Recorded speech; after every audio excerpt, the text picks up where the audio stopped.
There are some things that are obvious.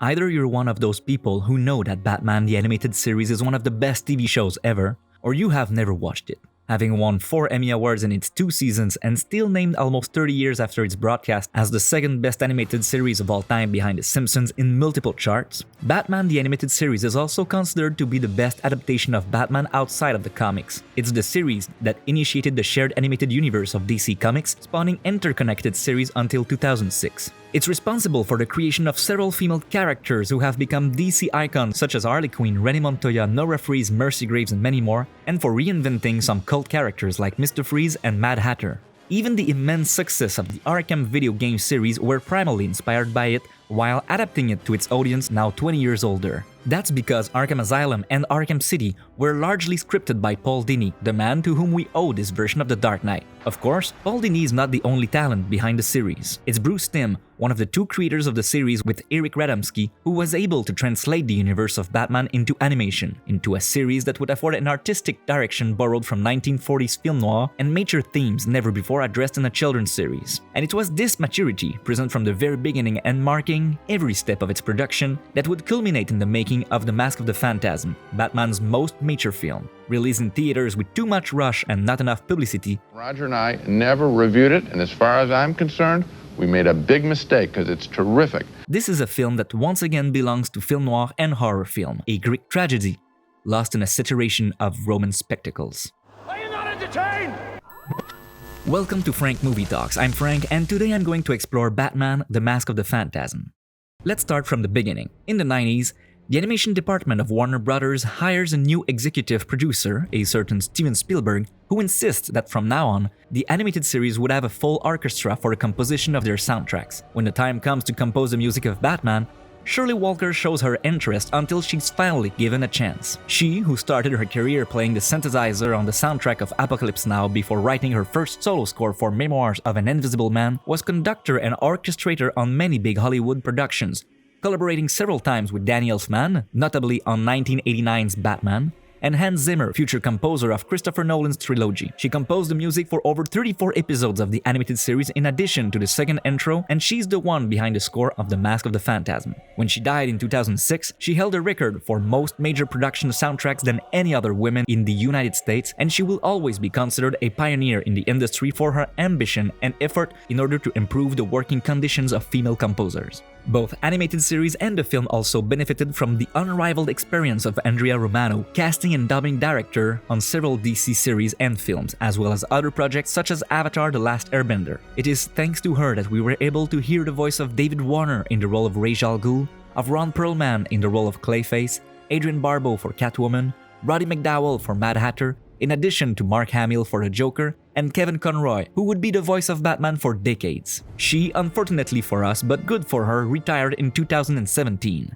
For the record, she was so crazy to hear Kevin Conroy pronounce her name with Batman's voice that the writers decided that, in The Mask of the Phantasm, Bruce Wayne's love interest would be called Andrea, giving Andrea Romano the opportunity to hear Batman say her name over and over again. If you don't know the story of The Mask of the Phantasm, it's simple. You just have to have seen the 3 best American films according to the American Film Institute: Citizen Kane, The Godfather, and Casablanca. Through a series of flashbacks, we discover how a rich man ended up destroying himself, how, after his father was shot, he deceived all those who had faith in him to turn into a vengeful monster. But as he sees the woman who broke his heart so many years before returning in his life, he must now choose between condemning her or helping her in her own crusade against evil. You still following your dad's orders? The way I see it, the only one in this room controlled by his parents is you.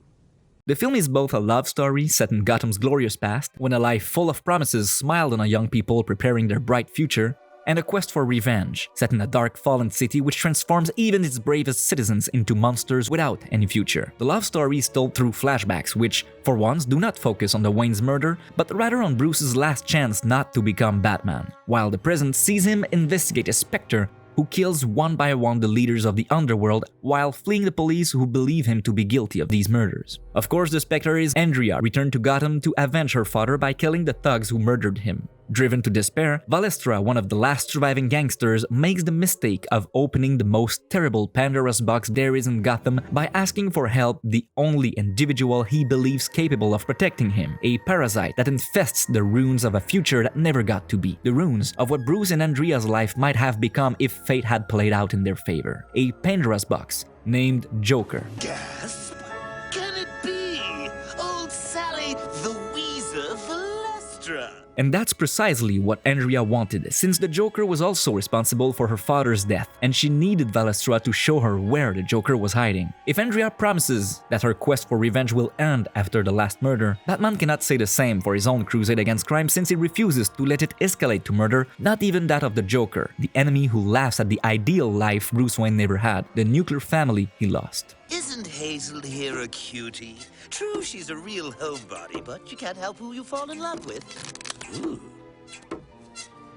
Their fight for the soul of Gotham has grown bigger than the city itself, and the two characters wear out each other without ever killing the other. Because it's not a quest for revenge, and because Batman refuses to kill, his crusade against crime is likely to never end. This movie is like a warning tale for kids who idolize Batman. True, Batman is a model of courage, but as I said earlier, a courage typical of Greek tragedy rather than of Roman spectacles. A courage not in the face of adversity, but in resignation to one's own destiny.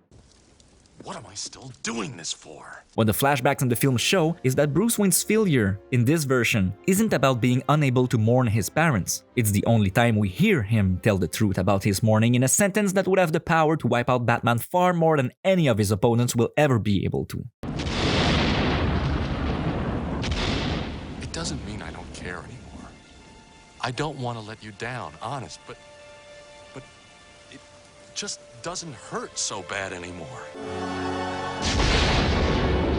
No, Bruce is done grieving, but he's ashamed of it. I didn't count on being happy. Bruce Wayne's real failure is that he's ashamed that he got over the murder of his parents and therefore doesn't allow himself to be happy. If his crusade against crime isn't a quest for revenge, it's because there is nothing more to avenge. The reality is that his crusade is a shameful escape from any possibility of being happy because he believes he has to, because he believes it's his destiny.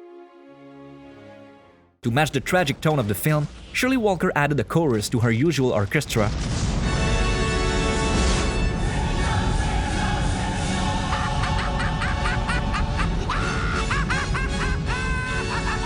and Andrea Romano once again hired actors who were perfect for their role. As for Paul Dini, during the production he was savagely attacked and seriously injured by two individuals who left him for dead in the street, part of his skull reduced to dust. In his graphic novel Dark Knight, A True Batman Story, published in 2016, he recounts the heavy physical and psychological repercussions of this event, how he almost abandoned not only the writing of the film but completely turned away from Batman in which he no longer believed, and how he almost lived in fear for the rest of his life. Fortunately, he managed to regain the courage to complete the screenplay for The Mask of the Phantasm, and his fight against fear still continues, as does his writing. Today, Paul Dini considers that even though he's fictional, Batman has found a way to come to help him in reality. There are still a lot of people who consider that animated films can't reach the same level of maturity as a live-action movie, yet it's a much cheaper way to make movies. Animated films open up new narrative and artistic possibilities and have proven time and time again that they can not only reach but surpass the level of maturity of the majority of other films. It has been perfectly obvious to the Japanese for several years. Hopefully, with more movies like The Mask of the Phantasm, it will become obvious to Westerners as well. As usual, thank you for watching and thank you for your encouragement. If you like this episode, I invite you to give a thumbs up and to subscribe to the channel so you won't miss the next ones, which will be about Schumacher's duology.